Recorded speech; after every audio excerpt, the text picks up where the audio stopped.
This is Hidden Killers with Tony Brueski. Here now, Tony Brueski.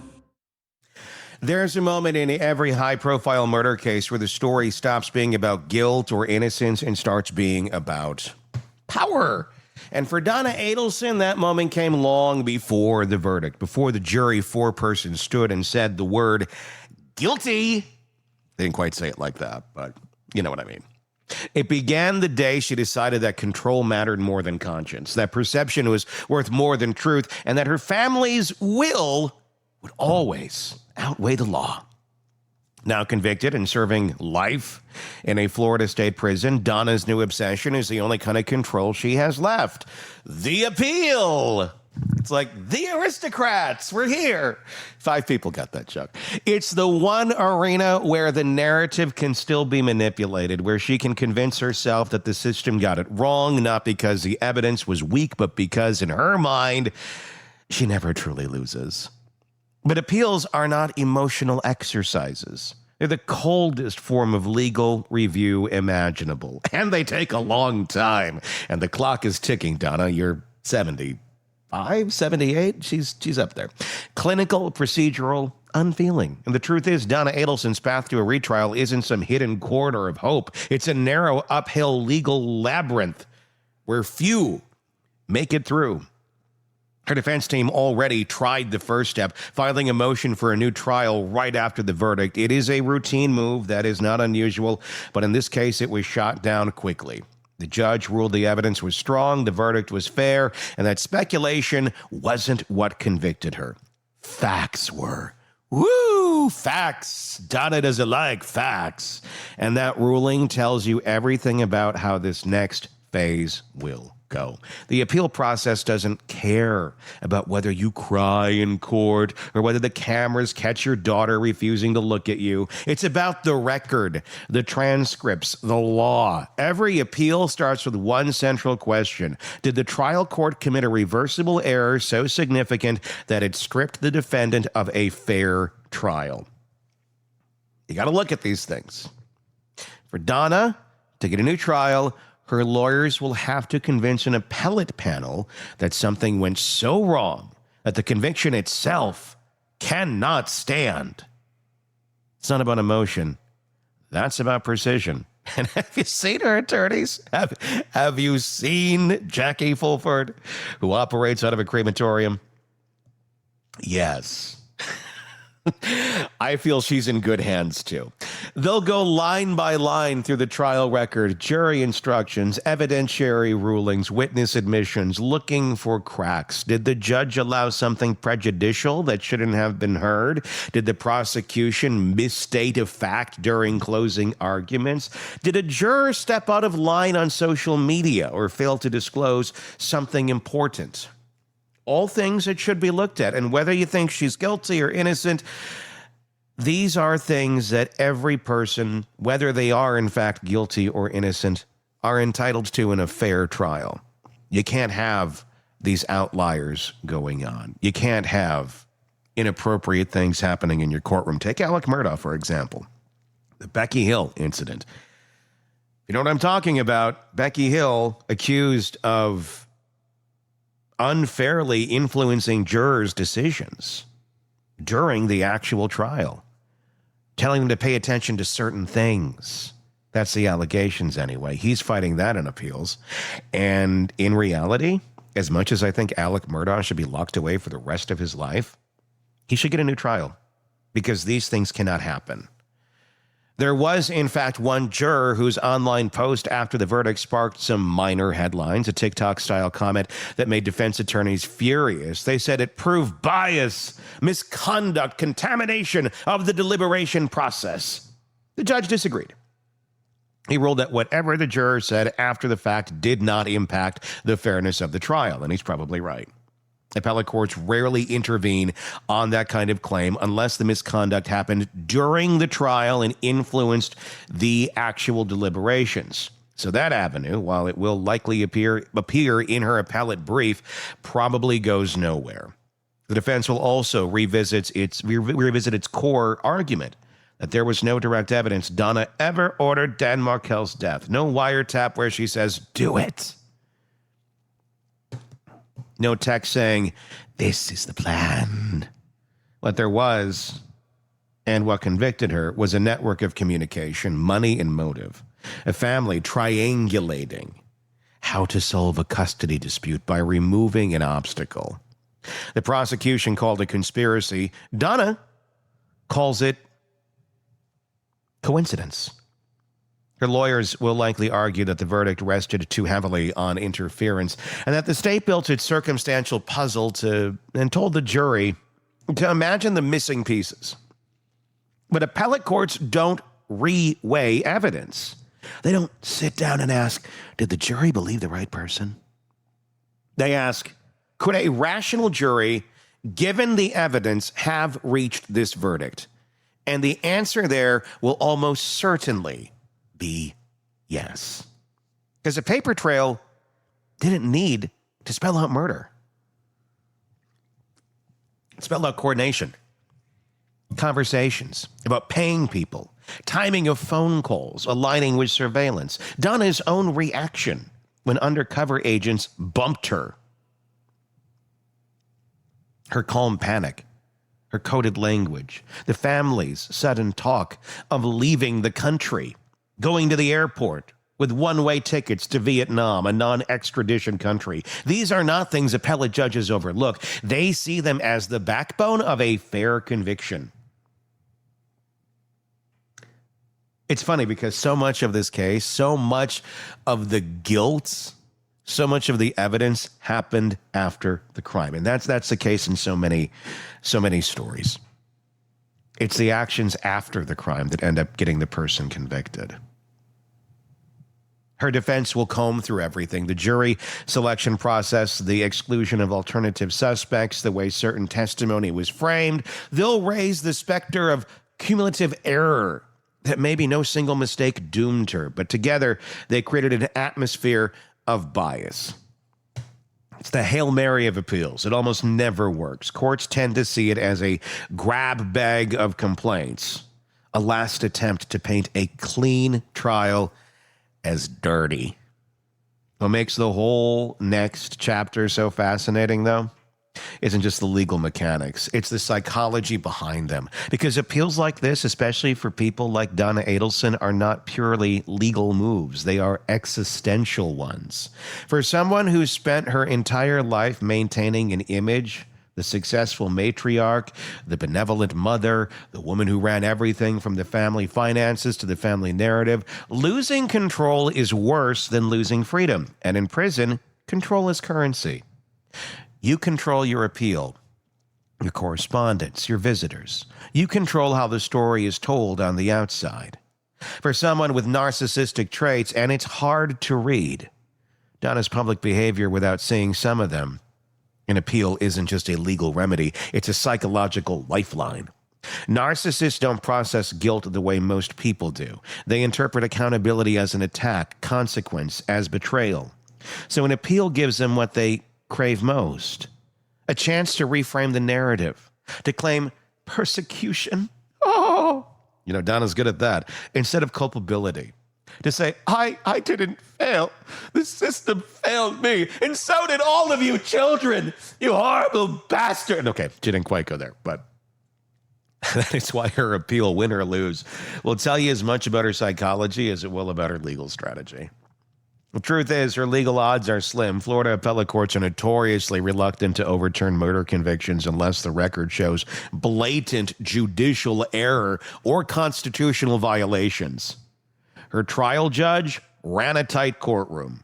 Her defense had every opportunity to argue its case, and the jury deliberated carefully before delivering its verdict. There's no sign of procedural chaos, just emotional fallout. The only place there's chaos in this trial lands solely with the Adelsons. Procedural chaos? Let's take a little look over at Jackie Fulford, your attorney, my friend. Let's take a look at your sentencing hearing for a piece of an example. She didn't seem to have any clue what your witnesses were going to say. The judge had to intervene several times to get them to just shut up because they went so far off the rails. Many not even knowing what the hell they were talking about. None of their testimony grounded in reality for your own victim impact statements. Your husband going up and blaming the victim's family, the parents of the son. You are now convicted of conspiring to murder along with your son. And your husband goes up there and calls them liars because they haven't been allowed to see their grandchildren because of your nifty, lovely little Wendy?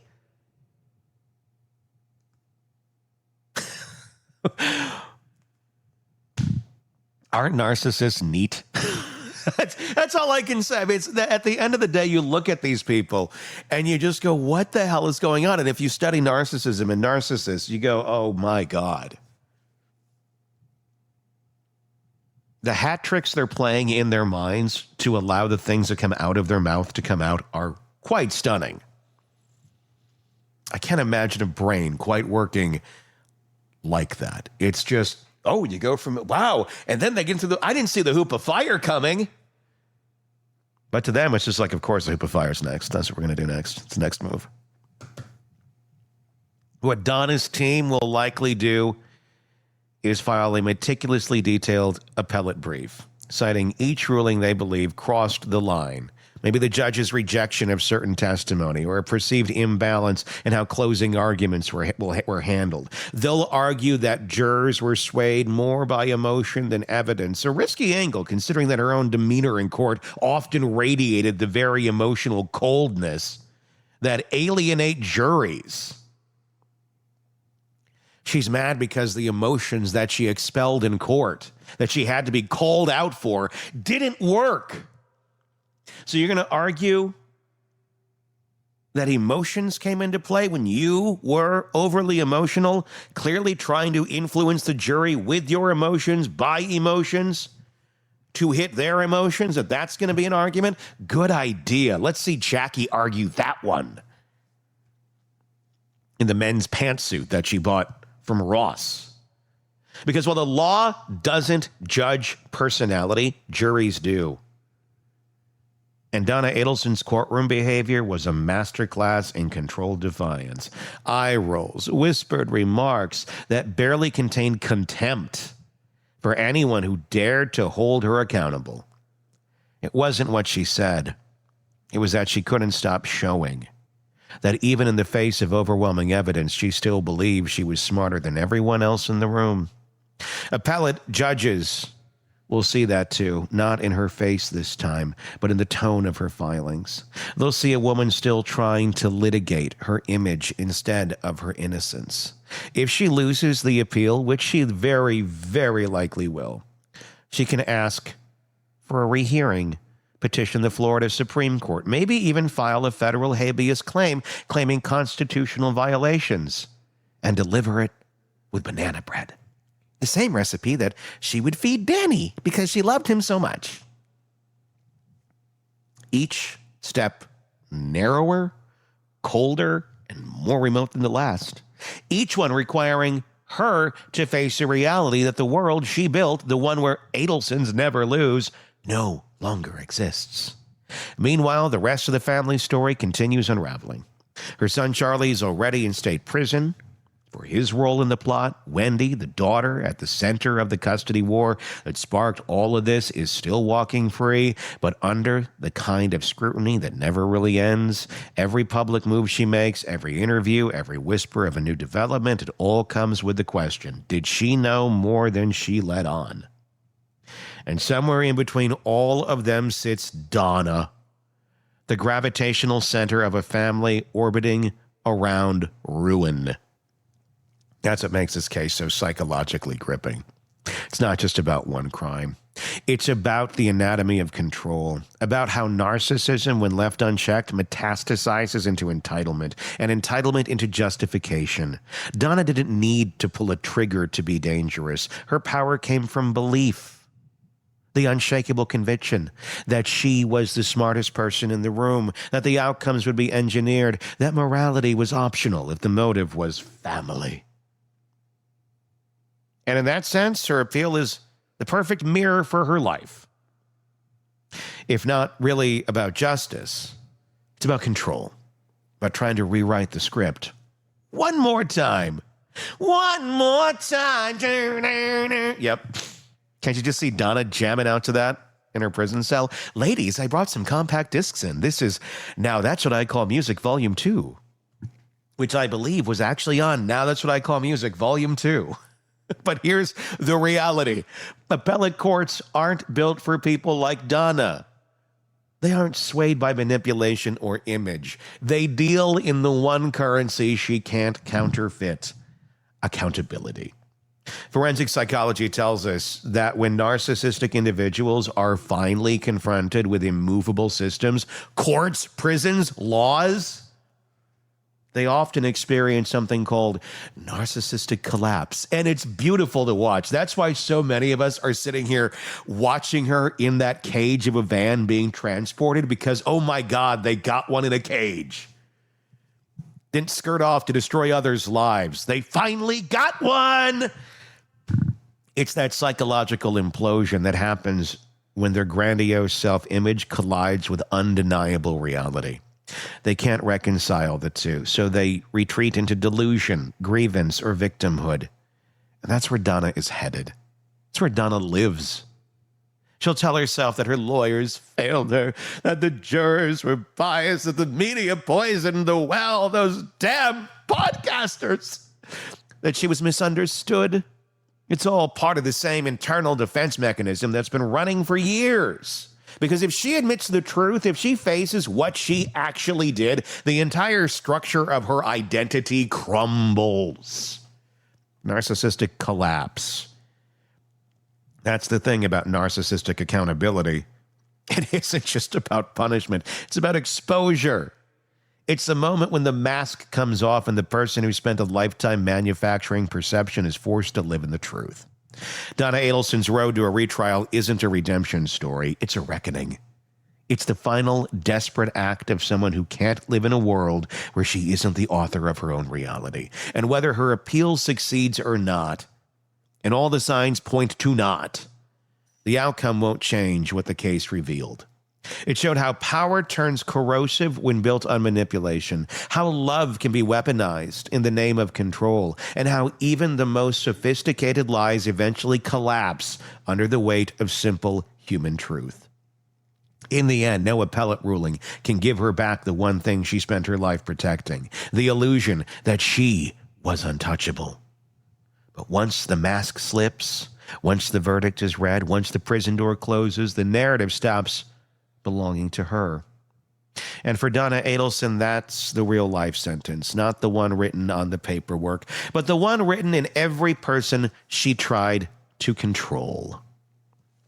Give me your thoughts in the comments section on YouTube. If you're not already there, just search Hidden Killers with Tony Brueski, and you will find us. Do that same search wherever you get podcasts. You don't miss any of our coverage of this and the many cases we watch for you here at the Hidden Killers podcast and True Crime Today. I'm Tony Brueski. We'll talk again. Want more on this case and others? Then press subscribe now and don't miss a moment of true crime coverage from Tony Brueski and the Hidden Killers podcast.